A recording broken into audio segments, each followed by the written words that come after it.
And now, Rosie's Walk.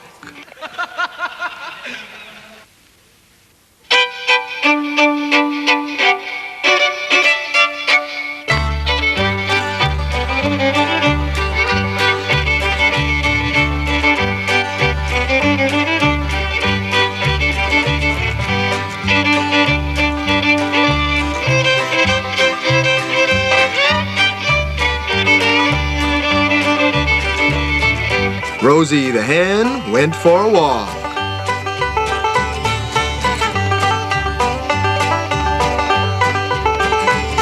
Across the yard,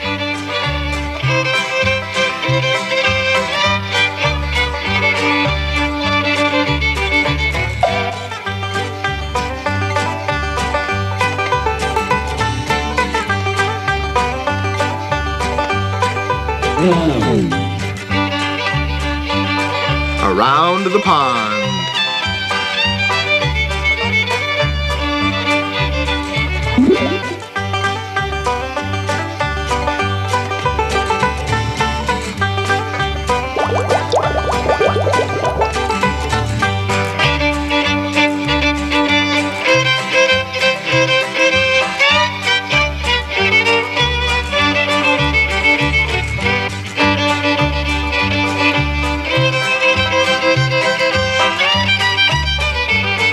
Over the haystack,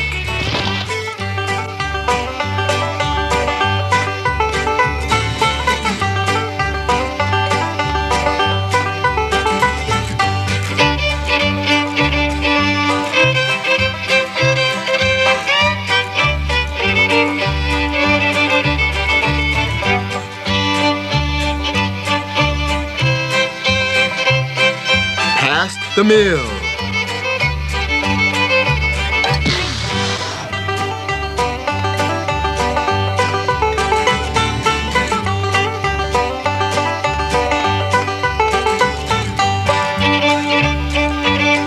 Through the fence,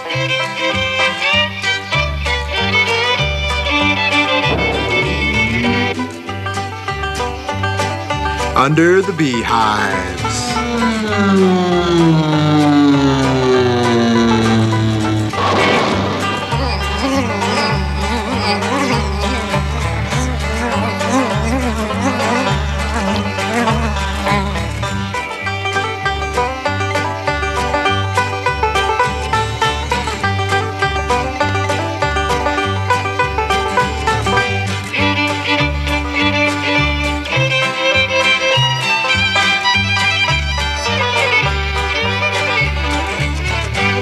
and got back in time for dinner.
Once upon a time, a cat and a dog and a mouse and a little red hen all lived together in a cozy little house.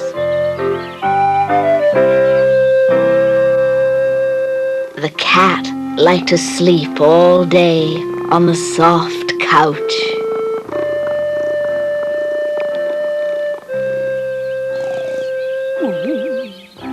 The dog liked to nap all day on the sunny back porch.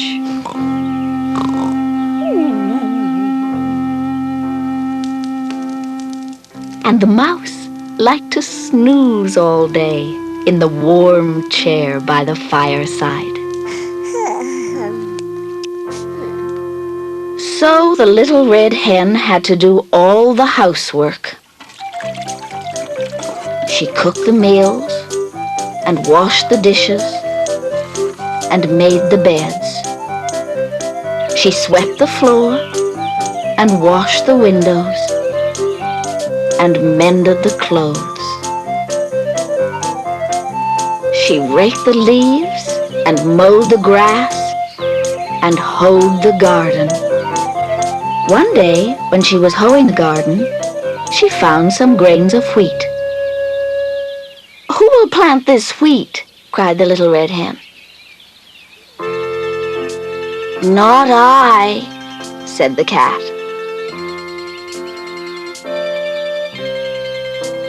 "Not I," said the dog.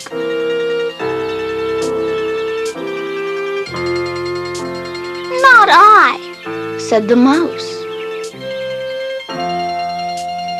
"Then I will," said the little red hen. And she did. Each morning, the little red hen watered the wheat and pulled the weeds. Soon the wheat pushed through the ground and began to grow tall. When the wheat was ripe, the little red hen asked, "Who will cut this wheat?" "Not I," said the cat. "Not I," said the dog. "Not I," said the mouse. "Then I will," said the little red hen. And she did. When the wheat was all cut, the little red hen asked, "Now, who will take this wheat to the mill to be ground into flour?" "Not I," said the cat. "Not I," said the dog. "Not I," said the mouse. "Then I will," said the little red hen. And she did.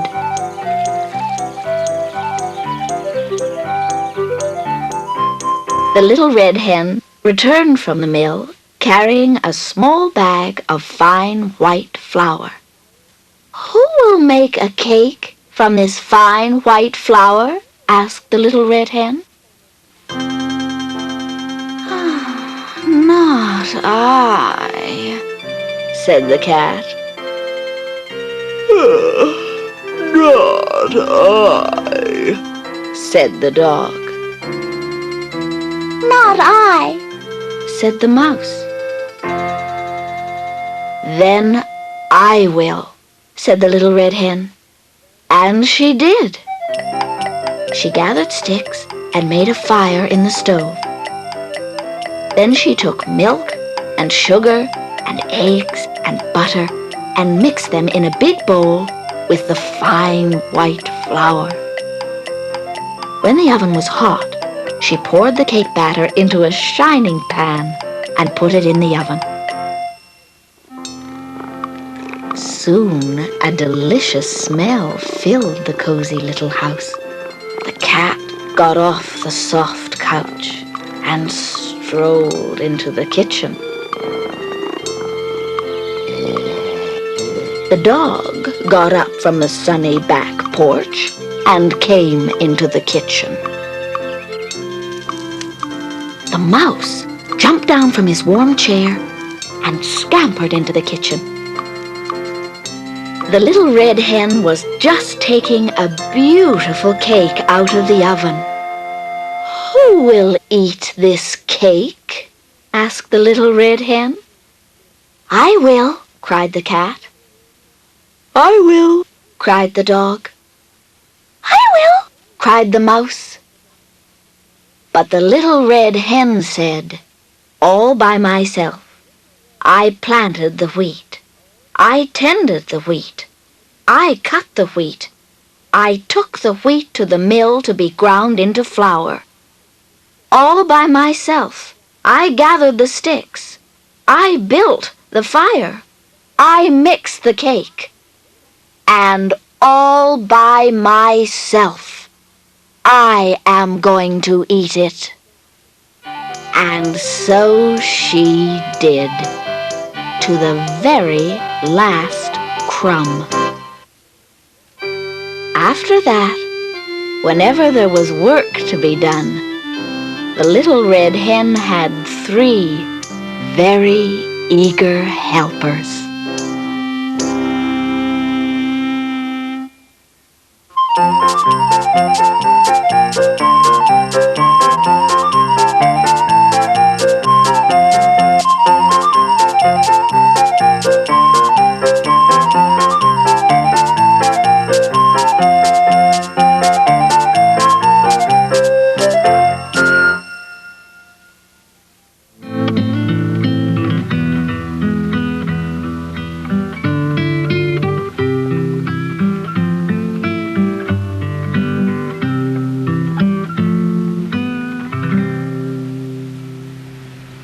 In the meadow, early one morning, Petunia, the silly goose, went strolling. She ate a fly here, clipped off a clover leaf there, and she picked at the dewdrops on the goldenrod leaves. Then suddenly she saw something she had never seen before in the meadow. What was it? Petunia stole closer and closer and sniffed at it from all sides. "By goosey gander," she said, "it does not smell like food for a goose, but I believe I have seen such a thing before. Yes, I've seen one under Bill's arm when he came out of school. It's a book. That's it, a book. Come to think of it, just the other day I heard Mr. Pumpkin telling Bill that books are very precious. He who owns books and loves them is wise. That's what he said. He who owns books and loves them is wise," repeated Petunia to herself. And she thought as hard and as long as she could. "Well then," she said at last, "if I take this book with me and love it, I will be wise too, and no one will call me a silly goose ever again." So Petunia picked up the book, and off she went with it. She slept with it, she swam with it, and knowing that she was so wise, Petunia also became proud, and prouder and prouder, so proud that her neck stretched out several notches. It was King the Rooster who first noticed the change in Petunia. He said, "Maybe Petunia is not so silly after all. She has a book, and she looks so wise that she must be so." And the other animals began to believe in Petunia's wisdom too. They asked her for advice and opinions, and Petunia was glad to help, even when she was not asked. Petunia grew still prouder, and her neck stretched out another notch. One day, Petunia heard Clover the cow say to King the Rooster, "I wonder what makes your comb so red." "As red as the barn." "It's my blood," said King. "It's the color of my blood." "Nonsense," said Clover. "I have blood too, but I'm not a red cow. Your comb has been dipped in red barn paint. That's what makes it so red." "You're both silly, of course," said Petunia. "King, your comb was stuck on by the farmer so he can tell you from the hens and know who lays eggs and who doesn't. Plastic comb, I'd say." And so King never again shook his proud comb in song for fear it might fall off. Poor, sad rooster. But Petunia had other things to do. At the chicken coop, Ida the hen was cackling excitedly among her chicks. "Oh, Petunia," she said, "my chicks and I have been for a walk in the woods, and I think I've lost some of them. The farmer says I had 9, but I can't count so very well. Please, wise Petunia, count my chicks to see if they're all here." "Glad to help," said Petunia. Let's see. 3 chicks at the fountain, 3 at the feeder, 3 about your legs. Now, 3 times 3, that makes 6. 6, said Ida. 6? Is that less than 9? "That's more than 9, not less," said Petunia. "Lots more, my dear." "More than 9? Good gracious, as if I hadn't enough worries with my own 9 chicks. And where do those other chicks come from? Oh dear, I'll never be happy again. Poor, worried Ida. But Petunia had other things to do. In the meadow, she discovered part of Noisy the dog sticking out of a hole in the ground. "Help! Help!" cried Noisy. "I stuck my head in this rabbit hole, and now it won't come out. Help!" "Glad to help," said Petunia. "It's a good thing I know what hunters do to get stubborn animals out of holes in the ground. They smoke them out. Wait until I fetch some sticks and some matches." And so wise Petunia built a fire in the other end of the hole and fanned it well with the book. Her trick worked nicely. Noisy, choking with smoke, jerked his head out of the hole and ran off, howling with pain. His nose was singed with the fire, and his ears were cut and bruised. Poor moaning dog. But Petunia had other things to do. Beside the hedgerow, she met Straw the horse, who was in pain from toothache. "Petunia," groaned Straw, "I'm dying. Surely with your wisdom you can stop this horrible pain?" "Glad to help," said Petunia. "Open your mouth." "Why, you poor Straw, all these teeth. No wonder you have toothache. Look at me, do I have teeth? Of course not, so I have no toothache. I'm going to stop that pain right now. I'm going to pull all those teeth out, all of them. Let me get some pliers." But Straw would not wait for the pliers. He was so afraid to lose his teeth that he never talked of his toothache to another soul. He suffered in silence. Poor forlorn horse. But Petunia had other things to do. Cotton the kitten went up the tree, but could not come down. While he meowed and meowed, his friends called for Petunia. "Glad to help," said Petunia. "I know just what to do. Since none of you is tall enough to reach Cotton, all of you will do it together. Donkey on top of Clover, Pig on top of Donkey, and so on up. Simple." So Donkey climbed on top of Clover, Pig on top of Donkey, Goat on top of Pig, Sheep on top of Goat, Piggy on top of Sheep, Turkey on top of Piggy, Duck on top of Turkey, Hen on top of Duck. Suddenly, Clover cried out, "Stop! My legs feel wobbly!" And she sat. And Donkey and the rest fell into a heap, and Cotton was so scared that he fell on top of them. They were all full of bumps. "Well," said Petunia, "Cotton is down." So he was, poor bruised kitten. But Petunia had other things to do. Getting prouder all the time, she felt her neck stretch further out. She now wandered off to the meadow, where she found some other friends gathered around a box. "Ah, wise Petunia," they shouted. "We found this box in the ditch beside the road. Maybe it's food, Petunia. Please tell us what the writing on it says." "Glad to help," said Petunia. "Now let's see. Why, candies. That's what it says on that box. Yes, candies. You may eat them. Yes, of course." No sooner had Petunia given the word than 7 greedy mouths tore up the box and grabbed the candies out of it, and what a sight the animals were. Some were burned, some were bruised. Straw still suffered in silence. Noisy still moaned. Ida still worried about her chicks. King still brooded over his comb. All the barnyard was in trouble, and all because of Petunia. Petunia's pride and wisdom had exploded with the firecrackers. Her neck had shrunk back to its old size and was all bandaged up. She was the most downhearted of all, for she saw now that she was not a bit wise. But suddenly Petunia spied the book. The firecrackers had blown it open so that the pages showed. She'd never seen them before.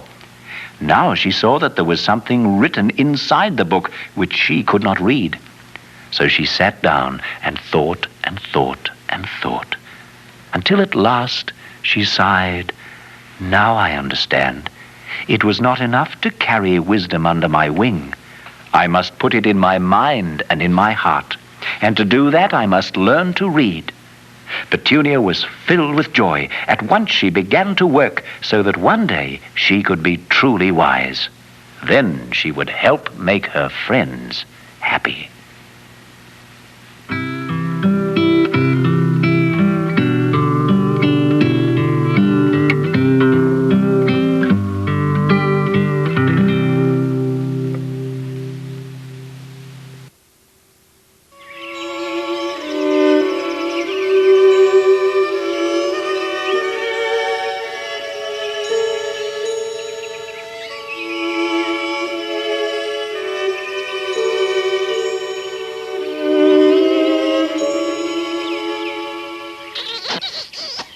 The Pig's Wedding.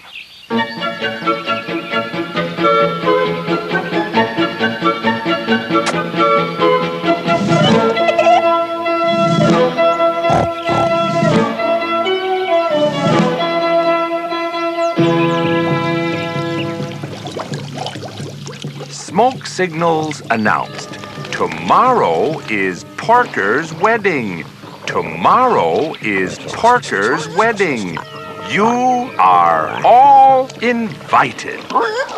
The pigs squealed for joy and came from far and wide to see Parker and Curlytail, his bride, be married.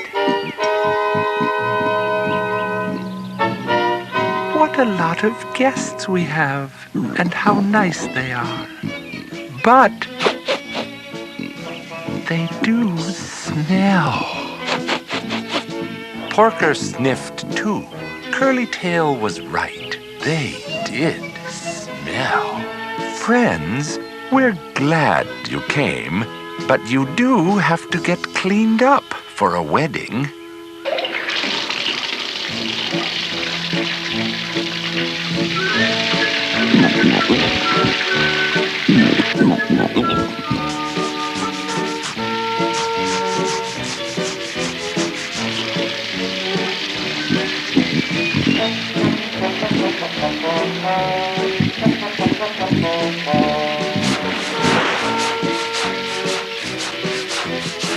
When they were all clean, Curlytail said, "Now we must dress them up."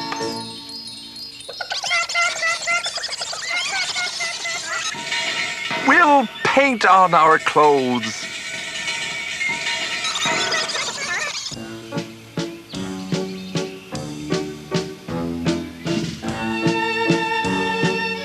Each pig got just the clothes he or she wanted, and everything fitted perfectly.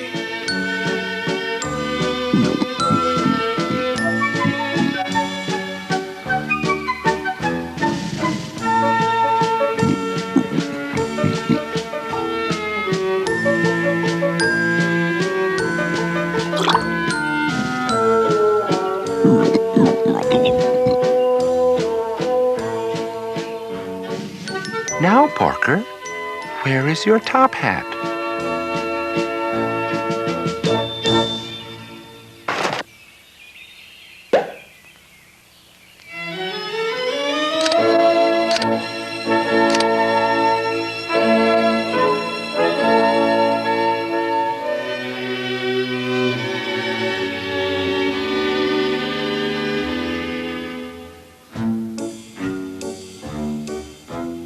Every piggy, small or big, wants to be a lucky pig. You are lucky as can be, a lucky he, a lucky she.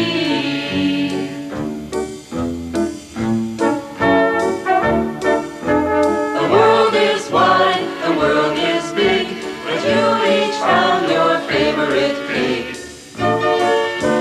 You'll both be happy as can be, 'Cause I've got you and you've got me.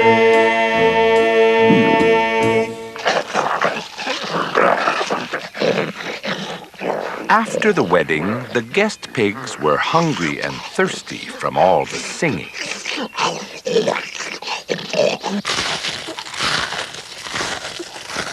But the newlyweds were still dancing, and the guests soon joined in.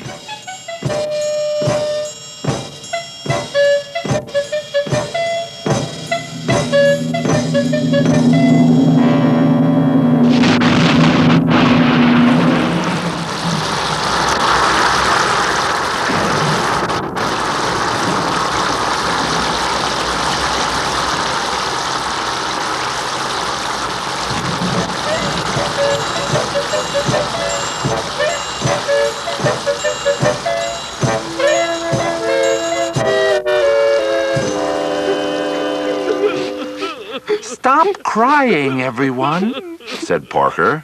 We're wet enough already. Follow me!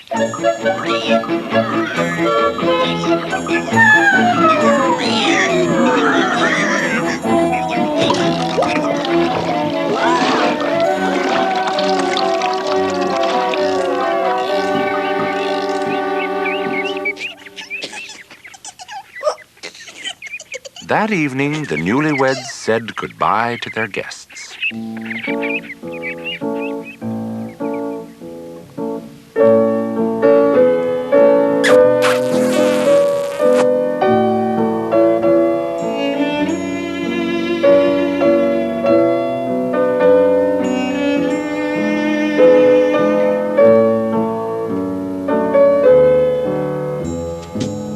Curlytail, I have an idea.